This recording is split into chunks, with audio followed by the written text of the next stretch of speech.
Many of them are going into Sunday night, dreading Mondays, feeling burned out. And so, or maybe they even already checked out before they ever checked in, going in their day. So for many of these men that I'm talking to, many of them are really, really tired. They're really lost. That's always been my answer to anything is just push harder, lift more, run harder, you know, just, but as we get older, sometimes we notice that the body can't take as much of that stress. So I look at that, like I was looking this morning. If you saw my post this morning, it was like, here's a mountain. The mountain is like the peak. That's like the promised land. Just imagine the promised land at the top of the mountain. There's a river flowing from the top of the mountain.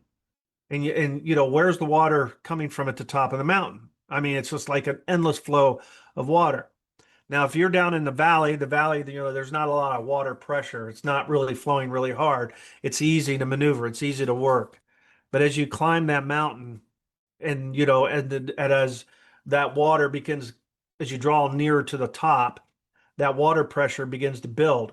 And if you look at that as the flow, like what is God's flow that's coming, it's like the closer you get to God, sometimes there's more pressure to perform. There's more pressure to work harder. There's more pressure that we have to put into. But God says, no, just stay aligned with me. Just stay aligned and stay in the flow. And with Him, He'll give us the strength. Basically, maybe it's kind of like you're that sheep, and and sheeps aren't leaders. Sheeps are, they're not even warriors for that standpoint. So, but we're really called to follow and listen to his voice. And what is he saying to us? And sheep responds to his voice.